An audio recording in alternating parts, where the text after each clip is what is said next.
ଚାଷ ଜମି ଭିତରେ ମାଛ ଚାଷ ଭାରତର ଏକ ପାରମ୍ପରିକ ପଦ୍ଧତି।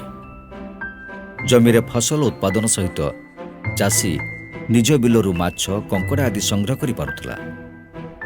କିନ୍ତୁ କାଳକ୍ରମେ ଫସଲରେ ବିଭିନ୍ନ ରାସାୟନିକ ସାର ଓ କୀଟନାଶକ ପ୍ରୟୋଗ କରିବା ଫଳରେ ଏଗୁଡ଼ିକ ଧୀରେ ଧୀରେ ଲୋପ ପାଇଲା। ରାସାୟନିକ ସାର ଏବଂ କୀଟନାଶକର ବହୁଳ ବ୍ୟବହାର ଦ୍ୱାରା କ୍ରମାଗତ ଭାବରେ ଫସଲ ଉତ୍ପାଦନ ହ୍ରାସ ପାଇଲା। ଆଜି ପୁନଶ୍ଚ ମଣିଷ ସେହି ପାରମ୍ପରିକ ପଦ୍ଧତିକୁ ଫେରିବାକୁ ଚେଷ୍ଟା କରୁଛି। ସାରା ବିଶ୍ୱରେ ଆଜି ଧାନ କ୍ଷେତରେ ମାଛ ଚାଷ କରିବା ପାଇଁ ଆରମ୍ଭ କରାଯାଇଛି ସମନ୍ୱିତ ପ୍ରଣାଳୀରେ ଧାନ ଓ ମାଛ ଚାଷ। ଆମର ଉପକୂଳ ଜିଲ୍ଲା ଗୁଡ଼ିକରେ ସାଧାରଣତଃ ଧାନ, ମିନ ଆଉ ପାନ ଏ ତିନୋଟି ଗୋଟିଏ ମୁଖ୍ୟ ଫସଲ। ଯେଉଁ ଓଡ଼ିଶାର ଯେଉଁ ଖାଲୁଆ ଜମି ଅଛି ସେଥିରେ ପ୍ରାୟ ଧାନ ଚାଷ କଲେ ବିଶେଷ ଲାଭ ହୁଏନି, କାରଣ ଧାନ ଗୁଡ଼ିକ ବଢ଼ି ଯୋଗୁଁ ବା ବନ୍ୟା ଯୋଗୁଁ ବାରମ୍ବାର ନଷ୍ଟ ହୋଇଯାଏ। ବେଳେବେଳେ ସେଥିରୁ କିଛି ବି ଅମଳ ହୁଏନି। 1999 ମହାବାତ୍ୟା ପରେ ଓଡ଼ିଶାରେ ଚାଷୀମାନଙ୍କର ମେରୁଦଣ୍ଡ ଭାଙ୍ଗି ଯାଇଥିଲା। ଆର୍ଥିକ କ୍ଷେତ୍ରରେ ସେମାନେ ଅନେକାଂଶରେ ଦୁର୍ବଳ ହୋଇଯାଇଥିଲେ। ରାଜନଗର ବ୍ଲକ ଅଧୀନସ୍ଥ କୋଇଲପୁର ଗ୍ରାମ ପଞ୍ଚାୟତର ଅଧିବାସୀମାନେ ଏହାର ଶିକାର ମଧ୍ୟ ହୋଇଥିଲେ। ଏମାନଙ୍କର ମୁଖ୍ୟ ଜୀବିକା ଥିଲା ଧାନ ଆଉ ମାଛ ଚାଷ, ନଚେତ୍ ନଈ କିମ୍ବା ସମୁଦ୍ରରୁ ମାଛ ଧରି ଏମାନେ ଜୀବିକା ନିର୍ବାହ କରୁଥିଲେ। ମହାବାତ୍ୟା ପରେ ଭାଙ୍ଗି ଯାଇଥିଲା ଏମାନଙ୍କର ଜୀବନ ଜୀବିକାର ସ୍ୱପ୍ନ। ସମସ୍ୟା ବୋଲି ତ ବହୁତ କିଛି, ସେ ତ କହିହେବନି। ତା ପଛକୁ ଗୋଟା କଥା ହେଉଛି ବାତ୍ୟା ମହାବାତ୍ୟା ହେଇଗଲା। ମହାବାତ୍ୟା ପରେ ନଈ ଫଇ ସବୁ ପୋତି ହେଇଗଲା। ଏବେ ତ ଆଉ ଗାଁରେ ବି ସେମିତି ତ ଖଟଣି ନାହିଁ, ଆଉ ବାହାରକୁ ଲୋକ ଯାଉଛନ୍ତି ଭାରି। ଉପକୂଳ ଅଞ୍ଚଳରେ ମାଛ ଓ ଧାନ ଚାଷ ତାଙ୍କର ଜୀବିକା, ପ୍ରଧାନ ଜୀବିକା। କିନ୍ତୁ ଏଇ ଜଳବାୟୁ ପରିବର୍ତ୍ତନ ଯୋଗୁଁ ଯେହେତୁ ସମୁଦ୍ର ମାଡ଼ି ଆସୁଛି, ପ୍ରତିବର୍ଷ ବାତ୍ୟା ବନ୍ୟା ଲାଗି ରହିଛି, ଏଇ ଜୀବିକା ତାଙ୍କର ମାଡ଼ ଖାଉଥିଲା। ସେମାନଙ୍କ ଆର୍ଥିକ ଅବସ୍ଥାର ଉନ୍ନତି ଆଣି ପୁନଶ୍ଚ ସେମାନଙ୍କୁ ମୁଖ୍ୟ ସ୍ରୋତରେ ସାମିଲ କରିବା ପାଇଁ ସାମାଜିକ ଅନୁଷ୍ଠାନ RCDC ଆରମ୍ଭ କରିଥିଲା ଏକ ଯୋଜନା। ଏଠାକାର ଅଧିବାସୀମାନଙ୍କର ମୁଖ୍ୟ ଜୀବିକା ଥିଲା ମାଛ ଓ ଧାନ ଚାଷ। ଅନ୍ୟ ଏକ ସମସ୍ୟା ଥିଲା, ଏଠାରେ ଖୁବ୍ କମ୍ ପରିମାଣର ଚାଷ ଜମି ରହିଥିଲା। କିନ୍ତୁ ଜମିଗୁଡ଼ିକ ଖାଲୁଆ ଥିବାରୁ ଫସଲ ଉତ୍ପାଦନ ଆଶାତୀତ ନଥିଲା। ଆମର ଏଠି ଦେଖିଲେ ଖାଲ ଜମି, ଏ ଖାଲ ଜମିରେ ଆମେ ଯେଉଁ ଧାନ କରୁଥିଲୁ ଅଳ୍ପ ପରିମାଣରେ ଧାନ ହେଉଥିଲା, କିନ୍ତୁ ବେଶୀ ହେଉନଥିଲା। RCDC କହିଲେ ତୁମେ ଏଠି ମାଛ ଆଉ ଧାନ ଚାଷ କର।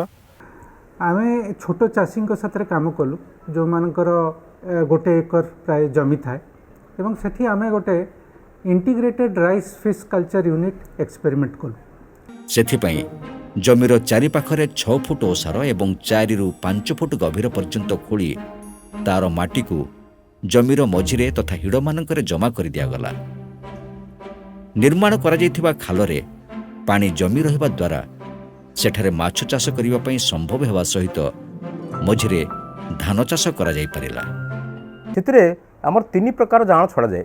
ପାଣିର ଉପର ଭାଗରେ ସାଧାରଣତଃ ରହନ୍ତି ଭାକୁର, ଆଉ ମଝିରେ ରହନ୍ତି ରୋହି ଏବଂ ତଳେ ରହନ୍ତି ଗ୍ରାସ୍ କାର୍ପ ବା ଚାଇନା ରୋହି। ତେଣୁ ଆଙ୍କର ଅନୁପାତ ହେଲା ଉପର ଭାଗରେ 30% ଏବଂ ମଝିରେ 20% ଏବଂ ତଳ ଭାଗରେ 50%, ଏବଂ ସମ ପରିମାଣରେ ବଡ଼ ଚିଙ୍ଗୁଡ଼ି ମଧ୍ୟ ଛାଡ଼ି ଦିଆଯାଏ। ଅର୍ଥାତ୍ ଚିଙ୍ଗୁଡ଼ି ଏବଂ ମାଛ ଇଏ ଗୋଟେ 1:1 ଅନୁପାତରେ ରହିପାରିବେ।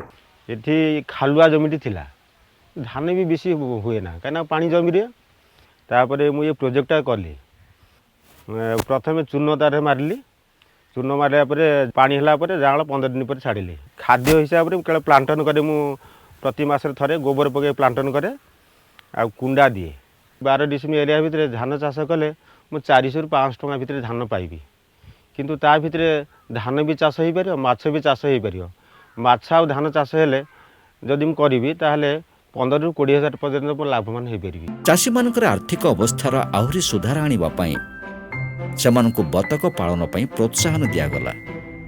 ଏଟା ହେଲା ଖାଲ ଜମି, ଏ ପାଣି ଜମିକି ସବୁବେଳେ ରହୁଥିଲା। ଧାନ ବାରମ୍ବାର ନଷ୍ଟ ହେଉଥିଲା। ଆଉ 2 ସାଇଡ୍ ଆମେ ମାଟି ପକାଇ ହୁଡ଼ା ପକାଇ ତାପରେ ଆମେ ମାଛ ଚାଷ କରିବା ପାଇଁ ଆଗେଇଲୁ। ତାର ପାଣି ହୁଡ଼ା ନାଳ ଦିହକୁ ପାଣି ଗଡ଼ି ଆସିଲା, ଆମେ ତାର ମାଛ ଛାଡ଼ିଲୁ। ମାଛ ତାପରେ ଧାନ ମଝିରେ ଧାନ ଚାଷ କଲୁ। ହୁଡ଼ା ଦେହରେ ଫଳ ଫୁଲୁରି କି ଏଇ ଯେଉଁ ଫଳ ଗଛ ପନିପରିବା ଭଲ ମନ୍ଦ ଇତ୍ୟାଦି କଲୁ ଆଉ ତାର ବତକ ଛାଡ଼ିଲୁ। ସଘନ ଧାନ ଓ ମାଛ ଚାଷ କରିବା ଦ୍ୱାରା ଜମିର ହୁଡ଼ାରେ ଅନେକ ପ୍ରକାରର ପନିପରିବା ଉତ୍ପାଦନ ମଧ୍ୟ ସମ୍ଭବ ହୋଇପାରିଲା। ମାଛମାନେ ଚଳପ୍ରଚଳ ହୁଅନ୍ତି ଧାନ କିଆରିରେ, ତେଣୁ ସେମାନେ କ'ଣ କରନ୍ତି, ଧାନ ଗଛର ଯେଉଁ ପତ୍ର ସଢ଼ିଯିବ ତାକୁ ଖାଇକରି ବଢ଼ନ୍ତି ଏବଂ ତାଙ୍କର ମଳ ଦ୍ୱାରା ଧାନ ଜମି ଉର୍ବର ହୁଏ ଏବଂ ସେମାନେ ମଧ୍ୟ ଧାନ ଗଛର ପୋକ ରୋଗକୁ ନିୟନ୍ତ୍ରଣ କରନ୍ତି, ଅର୍ଥାତ୍ ଧାନ ମଧ୍ୟ ଉପକାର ପାଇଲା। ଆଉ ମାଛ ଗୁଡ଼ିକ ଯଦି ଚଳପ୍ରଚଳ ହେବା ଫଳରେ ଧାନ ଗଛ ଦୋହଲିଗଲା, ତା ଭିତରେ ବାୟୁ ଚଳାଚଳ ଭଲ ହୁଏ, ଯେଉଁଟାକି ଆମର ଖାଲୁଆ ମାଟିରେ ଯେଉଁ ସମସ୍ୟା ରୁହେ ଯେ ବାୟୁ ଚଳାଚଳ ଭଲ ହୁଏନି, ଅମ୍ଳଜାନ ଅଭାବ ପଡ଼େ, ୟାକୁ ମାଛ ତାକୁ ସପ୍ଲାଏ କରନ୍ତି। ସୁନ୍ଦର ଭାବରେ ମାଛ ଆଉ ଧାନ ଭିତରେ ଗୋଟେ ଅପୂର୍ବ ସମନ୍ୱୟ ହେଲା, ତେଣୁ ଉଭୟଙ୍କର ଅମଳ ବଢ଼ିପାରିଲା। ଛୋଟ ଛୋଟ ଚାଷୀମାନେ ଏଥିରୁ ଅନେକ ପରିମାଣରେ ଲାଭ ପାଇପାରିଲେ। ଏହାକୁ ଲକ୍ଷ୍ୟ କରି ବଡ଼ ବଡ଼ ଚାଷୀମାନେ ମଧ୍ୟ ଏକର ଏକର ଜମିରେ ଏହାକୁ ଚାଷ କରିବା ପାଇଁ ଆଗଭର ହେଲେଣି। କାରଣ ସମନ୍ୱିତ ଧାନ ଓ ମାଛ ଚାଷ ଚାଷୀମାନଙ୍କର ରୋଜଗାରକୁ ଅନେକ ପରିମାଣରେ ବୃଦ୍ଧି କରିପାରୁଛି।